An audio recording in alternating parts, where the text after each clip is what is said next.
தஞ்சாவூர் தொகுதியில் போட்டியிடும் சன் ராமநாதனுக்கு ஏன் ஓட்டு போட வேண்டும்? மேயரா இருந்தப்போ அவர் என்னதான் செஞ்சிருக்காரு?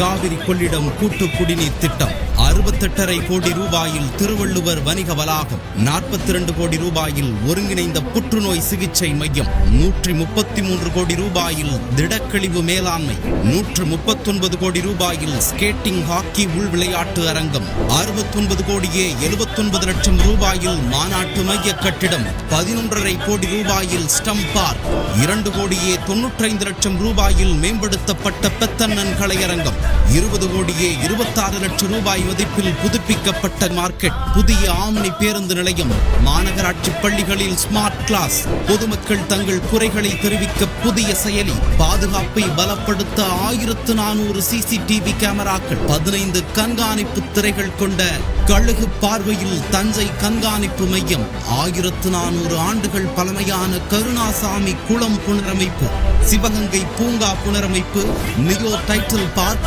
3 மெகாவாட் சூரிய மின்வொளி நிலையம், அண்ணா சாலையில் வணிக வளாகம், சுங்காந்திடல் பைபாஸை இணைக்க தார் சாலை, மண் சாலைகளை தார் சாலைகளாக்கும் திட்டம், 2 டிஜிட்டில் இருந்து 3 டிஜிட்டிற்கு மாறிய பட்ஜெட், 4 நிதி ஆண்டுகளாக உபரி பட்ஜெட் என்று சொல்லிக் கொண்டே போகலாம். இப்படி சாதனைக்கு மேல் சாதனைகளை செய்வதுதான் நம்முடைய திமுக ஆட்சி. தஞ்சாவூர் தொகுதி வளர்ச்சி பெற திராவிட மாடல் 2.0 ஆட்சி அமைய, நல்லாட்சி தொடர உதயசூரியன் சின்னத்தில் போட்டியிடும் சன் ராமநாதன் அவர்களுக்கு வாக்களித்து வெற்றி பெற செய்யுங்கள்.